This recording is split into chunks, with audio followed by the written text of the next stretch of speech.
Hi friends, ఎలా ఉన్నారు? బాగున్నారా? ఈరోజు నేను ఒక మంచి స్పెషల్ రెసిపీతో మీ ముందుకు వచ్చానండి. ఆలుగడ్డ పులుసు అండి. ఆలుగడ్డ కర్రీ తెలుసు, ఆలుగడ్డ ఫ్రై తెలుసు చాలా మందికి. కానీ ఆలుగడ్డ పులుసు కూడా చేస్తే చాలా టేస్ట్గా ఉంటుంది అండి. ఎవరైనా ఇష్టంగా తింటారు. ఇలా ఆలుగడ్డలన్నీ పొట్టు తీసి, ఉల్లిపాయ పొట్టు తీసి, పచ్చిమిర్చి అన్నీ కడిగి రెడీ చేస్తున్నానండి. ఇలా అన్నీ రెడీగా ఉంటే కర్రీ చేయటం చాలా ఈజీ అండి. చూడండి, ఈ విధంగా పచ్చిమిర్చి అన్నీ కడిగానండి. ఉల్లిపాయ కూడా కట్ చేసి పెట్టాలి. అన్నీ కట్ చేసి పెట్టాలండి. చూడండి, ఈ విధంగా నేను ఒక ప్లేట్‌లోకి తీసుకుంటున్నాను ఇవన్నీ. పచ్చిమిర్చి కూడా కట్ చేసి పెడుతున్నాను.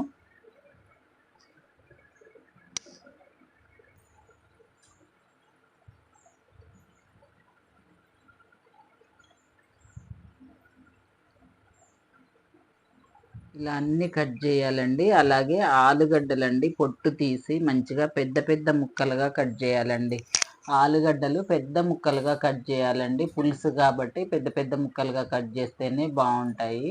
చూడండి, నేనైతే ఇలా పెద్ద ముక్కలుగా కట్ చేసి అదే వాటర్‌లో వేస్తున్నానండి. ఇలా ముక్కలుగా కట్ చేశాక ఈ ఆలుగడ్డ ముక్కలనేవి ఒక లేయర్ ఉంటుందండి వాటి మీద. ఇలా కడగాలండి. చూడండి, కలర్ మారింది. ఈ విధంగా కలర్ వస్తుంది కాబట్టి ఆ వాటర్ తీసేసి మళ్ళీ వాటర్ పోసి మళ్ళీ మంచిగా కడగాలండి. అప్పుడే మంచిగా ఉంటాయండి. కర్రీ కూడా చాలా టేస్ట్‌గా ఉంటుంది.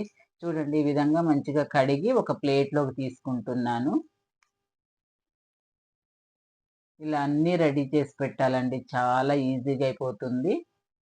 ఇప్పుడు టమాటాలండి. టమాటాలు ఎంత పులుపైతే మనకి సరిపోతాయో చూసి టమాటాలు కూడా కడిగి మంచిగా కట్ చేసి పెట్టుకోవాలండి ఫస్టే. ఈ విధంగా టమాటా ముక్కల్లాగా కట్ చేసి పెట్టాలి. నేనైతే ఈ ఆలుగడ్డలకు ఇన్ని వేస్తున్నానండి. ఇవి కూడా పెద్ద పెద్దగా ఉన్నా ఏం కాదండి. 3, 4 ముక్కల్లాగా కట్ చేశాను. ఇప్పుడు స్టవ్ వెలిగించి ఆయిల్ వేశానండి. పచ్చిమిర్చి కూడా వేసేసాను. ఇది ఫ్రై అయ్యాక మనము ఉల్లిపాయలు కూడా వేసేయాలి. ఆయిల్ కొంచెం ఎక్కువేయాలండి. నేనైతే 4 స్పూన్ల ఆయిల్ వేశానండి. ఈ విధంగా ఉల్లిపాయ గూడా వేసి మంచిగా ఫ్రై చేయాలండి. ఇప్పుడు పసుపండి. పసుపు గూడా ఒక స్పూన్ వేయాలండి. తాలింపులోనే వేసేయాలి పసుపు గూడా. ఈ విధంగా ఫ్రై చేయాలండి. పచ్చిమిర్చి, ఉల్లిపాయ ఫ్రై చేసి పసుపు వేయాలండి. అలాగే సాల్ట్ కూడా వేసేయాలండి. సాల్ట్ ఒక 2 స్పూన్లు వేస్తున్నానండి. తర్వాత టేస్ట్ చూసి మళ్ళీ కలుపుకోవచ్చు. ఈ విధంగా వేసి తాలింపంతా మంచిగా కలుపుతూ చక్కగా ఫ్రై చేయాలండి.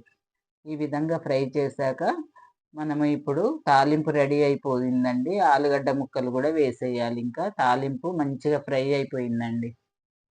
ఇలా కలుపుతూ ఫ్రై చేయాలి. ఇప్పుడు ఇందులో ఆలుగడ్డ ముక్కలు వేసేయటమేనండి.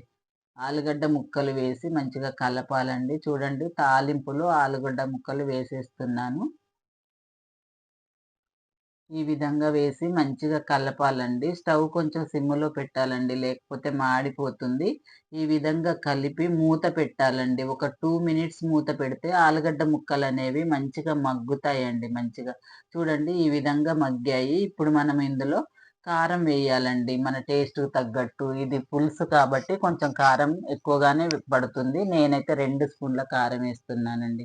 ఈ విధంగా కారం వేసాక కూడా మంచిగా ముక్కలన్నిటికి కారం అంటేలాగున మంచిగా కలపాలండి ఇలా.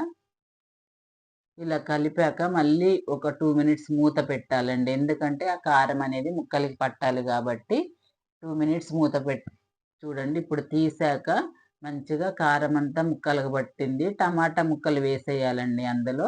టమాటా ముక్కలు వేశాక గూడా కొంచెం కలిపి మూత పెట్టేయాలండి.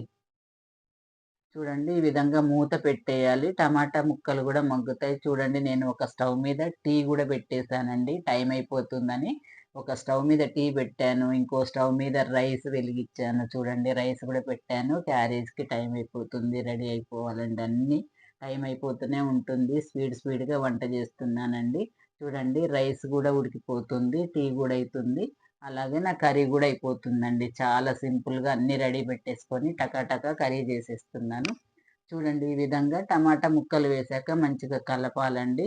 టమాటా ముక్కలు కొంచెం మగ్గితే చాలండి. అంతే, ఇంకా ఇప్పుడు మనము పులుసు కోసమండి నేను ఒక చెంబెడు వాటర్ పోస్తున్నానండి. ఒక చెంబు తీసుకున్నాను. దాంతోటి వాటర్ పోస్తున్నానండి. ఇప్పుడు చక్కగా ఈ టమాటా ముక్కలు, ఆలుగడ్డ ముక్కలు ఉడికి మంచిగా కారం, ఉప్పు అన్నీ సరిపోతే చాలా టేస్ట్‌గా ఉంటుందండి. ఇలా కర్రీ వండితే మూత పెట్టాను. ఇదంతా మంచిగా మగ్గాలండి. చూడండి ఈ లోపున అన్నం గూడా రెడీ అయిపోతుంది. ఒకసారి తిప్పుతున్నానండి. అన్నం గూడా రెడీ అయితుంది. టీ గూడా రెడీ అయిపోతుందండి. టీ గూడా తాగాలింకా టైం అయిపోతుంది. చూడండి ఈ విధంగా కర్రీ చూడండి చక్కగా మరుగుతుంది చూడండి. కర్రీ గూడా అయిపోయినట్టే. పులుసంతా చక్కగా ఇలా టమాటా ముక్కలు గూడా ఉడుకుతున్నాయండి. నేను ఇలా గంటెతోటి ముక్కలన్నీ ఇలా మెత్తగా చేస్తున్నాను. చూడండి అయిపోయింది కర్రీ. చాలా టేస్ట్‌గా ఉంటదండి ఇలా వండితే. చూడండి ముక్కలన్నీ ఉడికాయి. టమాటా ముక్కలు ఇవన్నీ. మళ్ళీ ఒక 1 మినిట్ మూత పెట్టాలండి.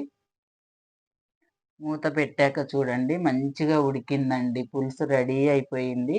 ముక్కలు గూడా టమాటా ముక్కలు, ఆలుగడ్డ ముక్కలు అన్నీ ఉడికాయండి. ఇప్పుడు కొత్తిమీర వేసేయటమేనండి ఇంకా. అంతే అండి. ఆలుగడ్డ పులుసు చాలా బావుంటది. చాలా టేస్ట్ ఉంటుందండి. ఈ విధంగా వండడం వల్ల ఎవ్వరైనా ఇష్టపడతారండి. ఈ వీడియో నచ్చితే మాత్రం లైక్ జేయండి, షేర్ చేయండి. ఒకసారి మీరు ట్రై చేయండి. మీ ఫ్రెండ్స్‌కి షేర్ చేయండి. ఈ వీడియో అంతా చూసినందుకు థాంక్ యూ ఫర్ వాచింగ్.